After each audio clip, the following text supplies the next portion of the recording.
নমস্কার বন্ধুরা, শেয়ার বাজার ও বিনিয়োগ চ্যানেলটিতে আপনাদের স্বাগত।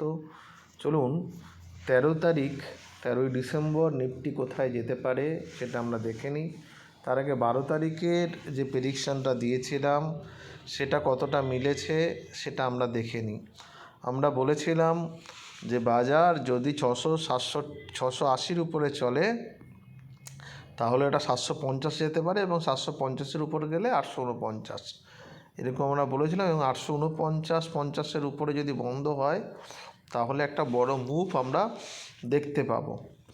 বাজারে দেখুন কি হয়েছিল, এবং যদি এটা 600-র নিচে যায় তাহলে আমরা 500-র কাছাকাছি আবার দেখতে পাবো। কিন্তু বাজার দেখুন প্রথম যখন ক্যান্ডেলটা হলো, ফার্স্ট ক্যান্ডেলটা কিন্তু ভালো মুভ দিয়েছে। 600 থেকেই 600-650 অবধি গেছিলো প্রথম 15 মিনিটের ক্যান্ডেল। এবং তারপরে দেখুন আমাদের যে আঁকা লেভেলটা আছে, যদিও আমরা আজকে বেশ কয়েকবার চেষ্টা করেছিলাম যে বাজার উপরের দিকে যাওয়ার একটা ভাবছিলাম, কিন্তু হয়নি সেটা। দেখুন এখানে দেখুন এই আমাদের যে আঁকা যে লেভেলটা আছে, এর আগেও একদিন এই লেভেল থেকেই বাজার মানে 666-র যে লেভেলটা আছে সেটার থেকে নেমে এলো। আজকেও ঠিক তাই হলো। 15 মিনিট একটা ক্যান্ডেল দেখুন, এখান থেকে পরিষ্কার একটা 666 থেকে একটা রিজেকশান চলে এলো এই যেই ক্যান্ডেলটায় দেখুন করে দিয়ে একটা ইনভার্টেড হ্যামার করে দিয়েছে। এবং এই হ্যামারের পরে কিন্তু বাজার আর কিন্তু উপরে যেতে পারেনি। প্রত্যেকবারই লোয়ার লো বানাতে বানাতে মোটামুটিভাবে 527 অবধি গেছে।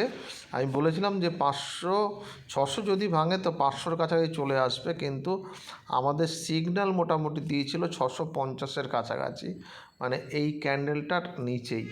যাই হোক, আমরা তবুও ভেবেছিলাম যদি যায়, কারণ বাজারের দেখুন দুটো সেন্টিমেন্ট এখানে কাজ করছে। একটা হচ্ছে আমরা ডে ক্যান্ডেলে যখন দেখব, যদি দেখি তাহলে বেশ খানিকটা কালকেও বাজার একটা পজিটিভ সিগন্যাল দিয়েছিল এবং কন্টিনিউ 3-4 দিন বাজার সাস্টেন করার ক্রমাগত চেষ্টা করেছে। 500-র এখান থেকে বাউন্স খেয়েছে, সেই জন্য ডে ক্যান্ডেলের দিক থেকে একটা পজিটিভ মুভমেন্ট আশা করা যেতে পারত। কিন্তু এইখানেতে যেটা দেখিয়েছে, মানে এটাই হচ্ছে বাজারের একটা অদ্ভুত একটা খেলা চলছে। আমি সেটাতে যাচ্ছি। এখানে কিন্তু যে ক্যান্ডেলটা দিয়েছে সেখানে মনে হচ্ছে বাজার সাস্টেন করবে না, মানে এই জায়গাটাতে, মানে এই 15 মিনিটের ক্যান্ডেলের এর নিচে সেল হয়েছে। কিন্তু 680-র উপরে গেলেই কিন্তু খেলাটা ঘুরে যেত। যাই হোক, ঘোরেনি। বাজারে যেটা হলো সেটা হচ্ছে বাজারে কিন্তু এখন একটা রোলার কোস্টার টাইপের একটা খেলা এখানে চলছে মানে কি দেখুন, বাজার যেখানের থেকে দেখুন এই যে ক্যান্ডেলটা বানিয়েছিল 5 তারিখে, তারপর থেকে সব কটা ক্যান্ডেল এর মধ্যেই আছে।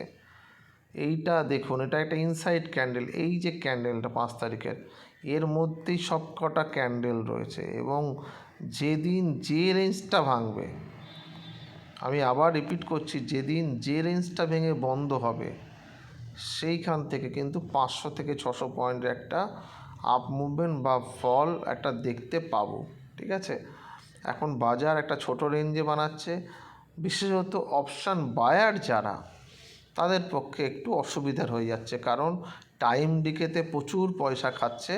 এখন যারা অপশান সেলার হবে তারা কিন্তু একটা ভালো পয়সা পাবে, এটা দেখা যাচ্ছে। অপশান বায়ারদের ক্ষেত্রে কিন্তু এখন বাজার নেই। একটা অদ্ভুত একটা খেলা এখন চলছে। ঠিক আছে, যাই হোক, এনিওয়ে আমরা বাজারের সঙ্গেই যাব বা বাজারের নিয়মটাকে দেখব। দেখুন, বাজারে প্রত্যেক দিন ইনকাম করা যাবে না বা সম্ভব হবে না। যেদিন আমরা দেখব বাজার আমাদের পক্ষে যাচ্ছে না, সেদিন আমরা কম স্টপ লস নিয়ে বেরিয়ে যাব। বড় যখন একটা মুভমেন্ট আসবে সেটাকে যেন আমরা ক্যাপচার করতে পারি, সেই ক্যাপিটাল যেন আমাদের বাঁচে। যাই হোক, যেটা বলার, আজকে যেভাবে পড়েছে তাতে মনে হচ্ছে কালকে কিন্তু বাজার আর একবার এই লেভেলটাতে ছুঁতে পারে। দেখুন এখানে 2-3টে পয়েন্ট এখানে বলে দিই। বাজার যদি ফ্ল্যাট খুলে এই লেভেলটা ভাঙে, মানে 600, আবার 600 ভাঙলে 660-এ আবার যাবে বাজার। 680-র উপরে যদি যায় তাহলে 24,725 থেকে 45 এই লেভেলটা হবে। আর 750-এর উপরে যদি থাকে 5-10 মিনিট, তাহলে এটা 845-এর কাছাকাছি বাজার যেতে পারে। এবার নিচের দিকে কি হবে, নিচের দিকে দেখুন বাজার পড়লো, যদি উপর থেকে এসে নিচে ভাঙে আমরা কিন্তু ওয়েট করব এই জায়গা থেকে বাজার ধরুন ফ্ল্যাট খুলে এই জায়গাতে দেখবেন কেমন তার চাল।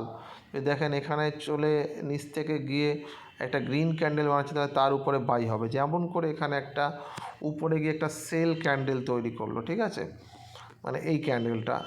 কিন্তু এখানে যদি নিচের থেকে দেখি একটা হ্যামার হয়তো দেখলাম, সবুজ একটা হ্যামার দেখলাম যে এই রেঞ্জটাকে ব্রেক করে উপরে থাকছে, তাহলে তার উপরে কিন্তু বাই হবে এবং সেক্ষেত্রে টার্গেট প্রথমে হবে 600, তারপরে হচ্ছে 660। কিন্তু যদি বাজার দেখেন যে উপর থেকে এসে এই লেভেলটা ভাঙলো, 470-এর লেভেল ভেঙে গেল, ভেঙে 5 মিনিট চললো, তাহলে কিন্তু আবার এটা 400-র কাছাকাছি চলে আসবে, ঠিক আছে। এবং যদি 400 ভাঙে যায় তাহলে আবার 340-এর সেই ভাইটাল লেভেল, বাজার কিন্তু 340-এর পরে বেশ খানিকটা কিন্তু ভোগাবে, এটা কিন্তু আপনারা মানে জেনে নিন। 340 ভাঙে তাহলে আমরা 250 অবধি কিন্তু আবার দেখব এবং দ্রুত দেখতে পারি, ঠিক আছে।